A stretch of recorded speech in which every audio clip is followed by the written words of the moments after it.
welcome back to our channel. It's been a while, lots of new animals, lots of new updates, lots of crazy things happening. The last video we posted, we had just gotten in our first alligator. We now have 3 alligators and a Nile crocodile. Which is right behind you. Yeah, she is. We haven't posted about her on our channel yet. We're really behind, but you might have seen her on Chris's channel, Gator Chris. He's really killing it with the daily vlogs, and he goes a lot more into depth. So we're gonna start trying to post more on this channel as well. Behind me is Aila, and she is a 6-year-old Nile crocodile that was donated to us by Gatorland Orlando. We've had her for about, what, 2-3 weeks? We love her so much, and today Chris is going to swim with her for the very first time. All right, so she's sitting out right over here. So I've been working with her for a bit, and she seems like she's very, very calm, very relaxed. Hopefully she's like that in the water. We don't know. Now, for anybody who doesn't know me very well, I've been swimming with alligators for many, many years, and crocodiles. I swam with wild crocodiles here in Florida, Costa Rica, Mexico, and Nile crocs in Botswana before too. So this is not my first time swimming with a crocodile, but it is extremely dangerous, like extremely dangerous. She's really calm. I don't think she's going to be bad. That's why we're trying it. If I thought she's going to be bad, I wouldn't even be taking the risk. Because when I swim with an alligator, I swim with wild alligators all the time, and when I swim with them, if one of them does try to get me, you can handle it. You know, with a crocodile though, it is much harder to handle them underwater if they're trying to grab you, especially at that size. And so one of the reasons why crocs are more difficult to handle underwater is that their jaws are just more narrow. On an alligator, it's a lot easier to grab them underneath the jaw. You guys probably see me do this all the time in videos where I grab them underneath the jaw right here. Gators have a much wider, broader jaw. That's one of the big differences between an alligator and a crocodile. Alligators have the round, broad jaw. Crocs have more narrow, pointed jaw. Now, because of that too, the lip of bone on an alligator jawline is relatively thin. On a crocodile, their lip of bone sticking out, they're gonna have like this much bone in the front before you can get to the loose skin underneath. Now, why do you want to grab the loose skin underneath? I got a lot of videos talking about this. It's not a magical pressure point. It does literally nothing to the animal. It just gives you something to hold on to try to control the head when they're trying to bite you. Again, it doesn't do anything to the animal. You cannot, it doesn't put them in a catatonic state or paralyzed. It doesn't do anything. That's what everybody thinks in the comments is like some sort of conspiracy theory. You can look up plenty of videos of people grabbing underneath the jaw right here. Animal turns, grabs their hand, and rips their hand right off. Okay, it's not a magical thing. It's not a safe technique. It is a technique used by skilled professionals to be able to handle the animal. And even then, they can throw your grip and grab you right in the hand. So you're gonna be very, very careful doing it. I'm not even sure if I'm gonna be able to do it with her. You know, especially an animal of her size, there's not a lot to work with right there. If she was bigger, it would actually be easier to do it. So I don't know. I'm just saying we're gonna try to see what we can do here and see how she acts. I'm just gonna feel it out. I'm gonna bring the stick. I'm gonna touch her the stick first, see how she acts. No promises here. I'm not pushing anything. I mean, we just wanna see how she acts and see how this goes.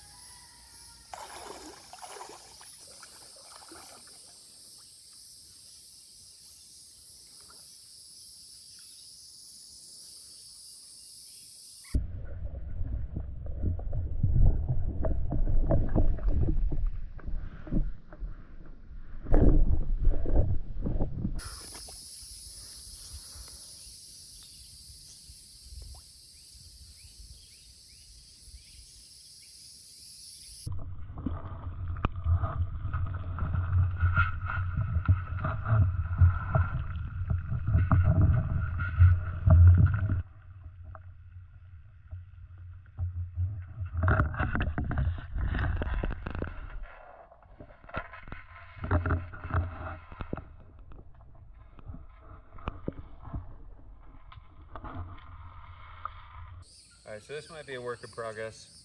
I'm gonna keep on kind of feeling around and see what she does though.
A little bit of the open mouth, not too bad.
So, what do you think?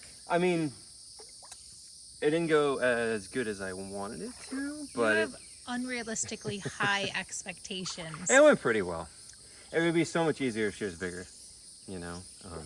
That's the problem. It's just so narrow. I was like, She's also not desensitized at all, though, because even the other day when I pet her tail, she was hissing. yeah, So this is a work in progress, but this is how you do it, and this is how you create more Caspers. yeah. So, well, again, with a completely wild alligator, I can just handle them, you know. But with this croc, like, I think she can see significantly better underneath the water. You know, like she's so much more aware, so much more reactive underwater than an alligator, you know. So like it's definitely very, very different, you know, compared to handling an alligator underwater like that. Like even with a completely wild alligator, they usually don't even crack their mouth at me, you know. Now they will if you don't know how to handle them. That's a big thing to make a point on there.